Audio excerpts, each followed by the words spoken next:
మోకాల నొప్పులకు ఎటువంటి సర్జరీ లేకుండా ప్రాణ పెయిన్ క్లినిక్ అందిస్తున్న అత్యాధునిక చికిత్స. నమస్కారం. ప్రస్తుతం మనతో పాటు కాశీలో శ్రీ కామాక్షి నిత్యాన్నదాన ఆశ్రమ వ్యవస్థాపకులు ప్రముఖ జ్యోతిష్యులు బ్రహ్మశ్రీ నందిబట్ల శ్రీహరి శర్మ గారు ఉన్నారు. వారితో మాట్లాడదాం. గురుగారు నమస్కారం అండి. వాగర్థావివ సంపృక్తౌ వాగర్థ ప్రతిపత్తయే జగతః పితరౌ వందే పార్వతీ పరమేశ్వరౌ అన్నపూర్ణే సదాపూర్ణే శంకరః ప్రాణవల్లభే జ్ఞాన వైరాగ్య సిద్ధ్యర్థం భిక్షాం దేహీ చ పార్వతి మాతా చ పార్వతీదేవి పితా దేవో మహేశ్వరః బాంధవా శివభక్తాశ్చ స్వదేశో భువనత్రయం సదాశివసమారంభాం శంకరాచార్య మధ్యమాం అస్మదాచార్యపర్యంతం వందే గురుపరంపరాం. ఆదిత్యాయ చ సోమాయ మంగళాయ బుధాయ చ గురుశుక్రశనిభ్యశ్చ రాహవే కేతవే నమః. శృంగేరి జగద్గురుపీఠాధిపతులు శ్రీ శ్రీ శ్రీ భారతీతీర్థ మహాస్వాముల వారికి, శ్రీ శ్రీ శ్రీ విధుశేఖర భారతీతీర్థ మహాస్వాముల వారికి, కంచి కామకోటి పీఠాధిపతులు శ్రీ శ్రీ శ్రీ విజేంద్ర సరస్వతి మహాస్వాముల వారికి ప్రణామములు తెలియజేసుకుంటూ కార్యక్రమాన్ని ప్రారంభిద్దాం. ప్రత్యేకించి ఈ పుష్కరాల్లో ఎటువంటి కార్యక్రమాలు చేస్తే మంచిదంటారండి? చేయవలసిన పూజాది కార్యక్రమాలు కావచ్చు. చాలా మంది వెళుతూ ఉంటారు కాశీ వెళ్ళి గంగా పుణ్యక్షేత్రంలో, ప్రత్యేకించి ఆ పుణ్యక్షేత్రంలో గంగా స్నానం ఆచరించాలని అందరికీ కోరిక ఉంటుంది. అందులోనూ పుష్కరాల సమయంలో స్నానం ఆచరించాలని ప్రతి ఒక్కరు కోరుకుంటారు. ఆ సమయంలో ఇంకా ఎటువంటి కార్యక్రమాలు పూజలు చేస్తే మంచిదండి? పుష్కర సందర్భంగా దీనికి మనకు అనాదిగా వస్తున్నటువంటి ఆచారాన్ని తెలియజేస్తాను. మనల్ని రక్షించేది, ఈ భూమండలంలో ప్రతి మానవుణ్ణి కూడా రక్షించేది పితృదేవత అనుగ్రహము. పితృదేవత ఆరాధన ఉండడం వల్లనే మనం ప్రశాంతంగా ఉంటాం, జీవితంలో కోరికలన్నీ నెరవేర్చుకుంటాం. దీన్ని దృష్టిలో పెట్టుకొని పుష్కర మహోత్సవం ప్రారంభమైనప్పుడు ఆ మొదటి 12 రోజుల పాటు ఏ నదిలో పుష్కరాలైతే వస్తాయో ఆ నదిలో కొన్ని పుష్కర సందర్భంగా చేయాల్సినటువంటి విధులని మనకు శాస్త్రం అందించింది. ఏంటయ్యానంటే స్నానము, విధిగా పుష్కర స్నానము చేయాలి. ఇక రెండవది పిండ ప్రదాన కార్యక్రమం, మూడవది దాన కార్యక్రమం. పుష్కర విధిగా స్నానం ఆచరించినప్పుడు ఏ నదిలోకైతే మానవుడు ప్రవేశం చేసి స్నానం ఆచరిస్తాడో ఆ స్నానం ఆచరించిన పిదపనే పితృదేవతలందరూ కూడా, వాళ్ళ వంశంలో గతించినటువంటి పితృదేవతలందరూ కూడా అక్కడ ఉంటారట. నా వంశంలో ఉన్నవాడు అక్కడ స్నానం ఆచరిస్తున్నాడు, చేయగానే వాడు ధర్మ ప్రకారముగా పిండ ప్రదానం చేస్తాడు, తర్పణాది కార్యక్రమాలు చేస్తాడు, తిలతర్పణ కార్యక్రమాలు చేస్తాడు.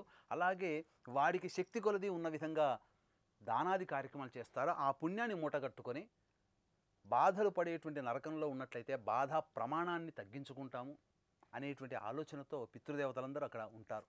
లేదు, శుభంగా ఉన్నటువంటి స్థితిలో స్వర్గము అనగా భోగ శరీరంతో ఉన్నటువంటి పితృదేవతలైతే ఇంకాస్త పుణ్యాన్ని కట్టుకొని సంతోషించిపోతారు. అందుకనే పుష్కర సందర్భంగా స్నానం ఆచరించడం ఎలాగో విధిగా పిండ ప్రదాన కార్యక్రమం చేయాలి. పితృదేవతలకి ఆకలి దప్పులు తీరాలి అనంటే వారికి తిలతర్పణాది కార్యక్రమాలు చేయాలి.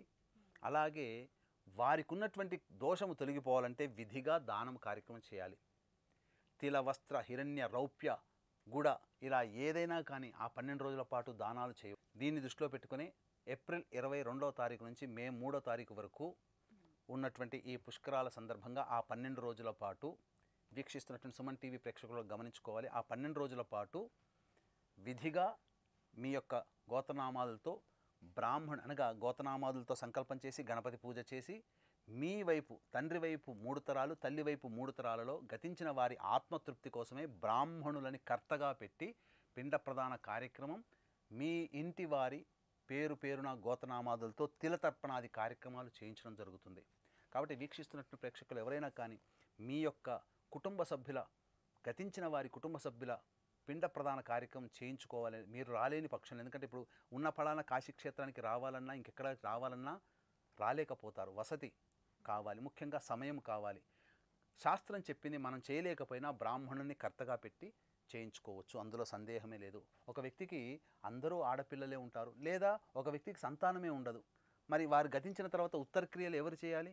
బ్రాహ్మణుడే వారి వంశం తరపున, వారి యొక్క గోతనామం తరపున కర్తగా బ్రాహ్మడే కూర్చొని చేస్తాడు. అదే విధానముగా ఈ పిండ ప్రదాన కార్యక్రమం కూడా మీరు వీక్షించేటువంటి ప్రేక్షకులు మీరు రాకపోయినా మీ గతించినటువంటి తల్లి తండ్రి తరపు వైపు 3 తరాల్లో వారికి పిండ ప్రదాన కార్యక్రమం, తిలతర్పణాది కార్యక్రమాలు కూడా బ్రాహ్మణు కర్తగా పెట్టి నిజాయితీగా సశాస్త్రీయముగా మంత్రపూర్వకంగా చేయించడం జరుగుతుంది.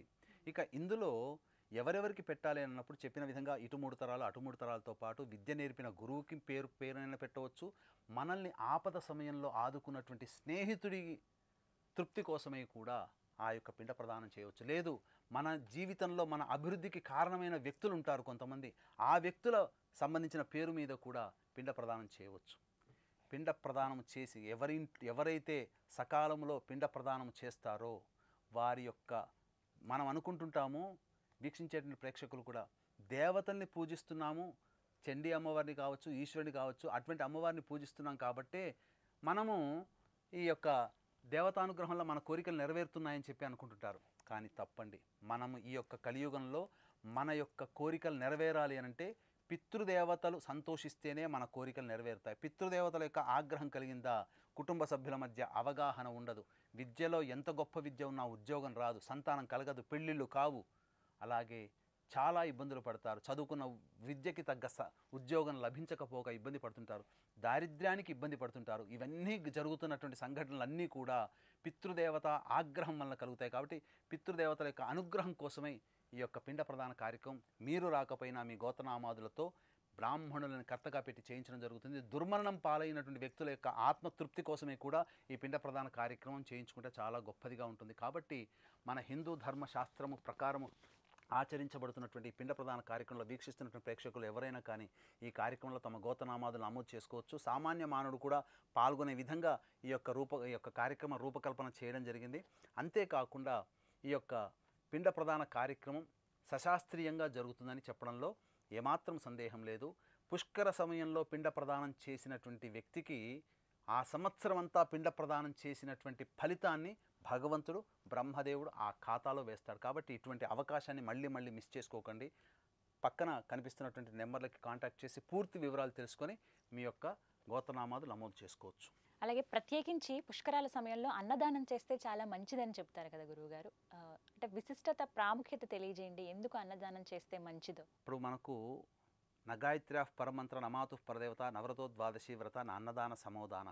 ద్వాదశి వ్రతాన్ని మించిన వ్రతం లేదు, గాయత్రిని మించిన మంత్రం లేదు, తల్లిని మించిన దైవం లేదు, అలాగే దానాలలోకెల్లా అన్నదానాన్ని మించిన దానము లేదు, విద్యాదానాన్ని మించిన దానం లేదు, నీటి దానాన్ని మించిన దానం లేదు. కాబట్టి మనకి ఇక్కడ 100 మందికి పెడితే అన్నదానం చేస్తే ఎంత పుణ్య ఫలితం వస్తుందో కాశీ క్షేత్రంలో 10 మందికి పెట్టినా అంతే పుణ్య ఫలితం వస్తుంది, సమానమైనటువంటి పుణ్య ఫలితం. పైగా గంగా పుష్కరాల సందర్భంగా వీక్షించేటువంటి ప్రేక్షకులకి పేరున చెబుతున్నాను, గంగా పుష్కరాల సందర్భంగా కిటకిటలాడిపోతుంది కాశీ అంతా. అక్కడ మనకు ఇక్కడ మాత్రమే కులమత విచక్షణ, కానీ తల్లిదండ్రుల గర్భమైనటువంటి కాశీ క్షేత్రంలో మనము ఏ తల్లి గర్భంలో ఉన్నా అక్కడ కులమతం ఉండదు, కానీ పెరిగిన విధానాన్ని బట్టే మనం వర్గీకరించబడుతున్నాం. కాబట్టి మనము పెట్టుకున్నటువంటి ఈ కులమతాలే కానీ సాక్షాత్తు ఆది దేవతలు దేవాది దేవతలు తల్లిదండ్రులకి సమానమైనటువంటి దేవతలు ఆ పార్వతీ పరమేశ్వరుడు, విశ్వేశ్వరుడు, అన్నపూర్ణ, కాశీ విశాలాక్ష నిలయం కాశీక్షేత్రం. అట్టి కాశీక్షేత్రంలో కులమతాలకి అతీతముగా అన్నదాన కార్యక్రమం మా సొంత భవనంలో శ్రీ కామాక్షి నిత్యాన్నదాన ఆశ్రమం, కేదార్ ఘాట్ పోస్ట్ ఆఫీస్కి దగ్గర ఆంజనేయ స్వామి టెంపుల్ ఉంటుంది. ఆ ఆంజనేయ స్వామి టెంపుల్ పక్క సందులో వెళితే పురోహితుల వారు ఉంటారు, విశ్వనాథ శాస్త్రి గారు, వారి ఇంటి ఎదురుగానే శ్రీ కామాక్షి నిత్యాన్నదాన ఆశ్రమం అనేటువంటిది ఉన్నది. కాబట్టి అక్కడ దాదాపుగా 1,00,000 మందికి అన్నదానం చేయాలనేటువంటి సంకల్పం చేసుకున్నాం. పుష్కర సందర్భంగా మా భగవంతుడు ఇచ్చినటువంటి అవకాశం అక్కడ ఒక సొంత భవనం ఇవ్వడం. కాబట్టి నిత్యాన్నదానం డిసెంబర్ నుంచి ప్రారంభమైంది శ్రీ కామాక్షి నిత్యాన్నదాన ఆశ్రమం. దీనికి 80G సర్టిఫికెట్ కూడా ఉంది. కాబట్టి ఎవరైతే అన్నదానం చేస్తారో వారికి గవర్నమెంట్ తరపున ఇన్కమ్ ట్యాక్స్ తరపున కూడా ఎగ్జామ్షన్స్ అనేటువంటివి ఉంటాయి. కాబట్టి నిరభ్యంతరంగా మీ వంతు సహాయ సహకారాలు అందించగల ప్రార్థన. ఎందుకనంటే మన ఇంటికి ఒక 10 మంది వస్తేనే మనము కిటకిటలాడిపోతుంటాం. కానీ అటువంటిది నా ఒక్కడి వల్ల ఏమవుతుంది? వీక్షించేటువంటి ప్రేక్షకులు గమనించండి, ఒక్కడి వల్ల అద్భుతాలు జరగవు. మీలాంటి వ్యక్తులందరూ కూడా సహాయ సహకారాలు అందిస్తేనే ఆ కార్యక్రమం. కాకపోతే ఇక్కడ చేస్తుంది నిస్వార్థముగా నిజాయితీగా అన్నదాన కార్యక్రమం చేయిస్తున్నాం, అందులో ఏమాత్రం సందేహం లేదండి. ఇది మాత్రం ఖచ్చితం. ఆ వచ్చిన ద్రవ్యమంతా కూడా అక్కడ అన్నదానానికే వినియోగిస్తాము. ఏది కూడా అక్కడి నుంచి పూచిక పుల్ల కూడా కాశీ నగర పొలిమేరలు దాటి బయటికి వెళ్ళదు.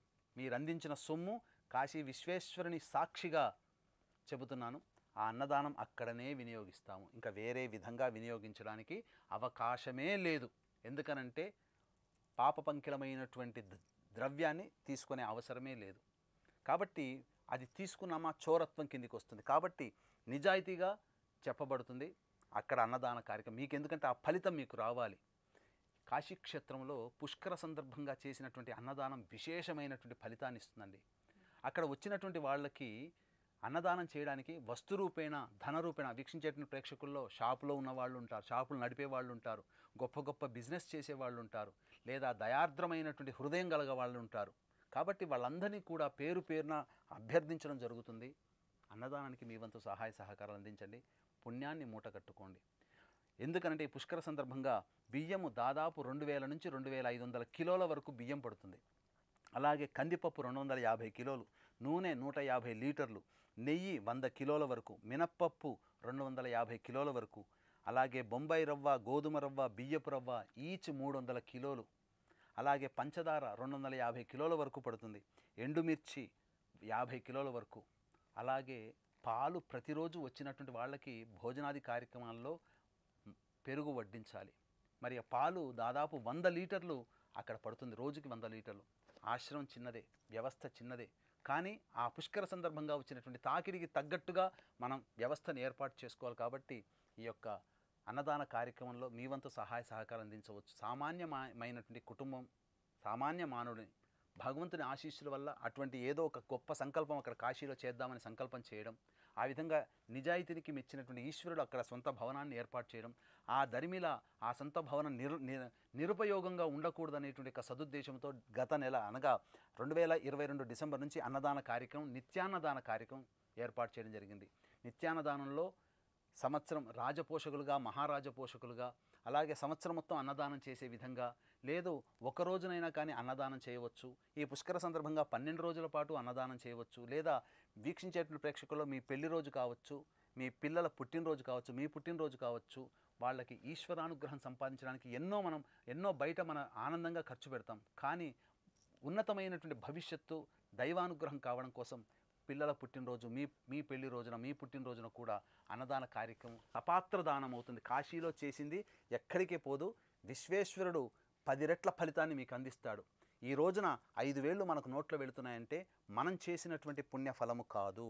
మన తాత ముత్తాతలు భవిష్యత్తు తరాల వారు ఆనందంగా జీవించాలని అప్పుడు ధర్మబద్ధమైనటువంటి ఆలోచనతో చేసినటువంటి దానాది కార్యక్రమాల ఫలితమే ఈరోజు మనం కొద్ది చదువుకున్న ఉన్నతమైనటువంటి ఉద్యోగం లభించడం.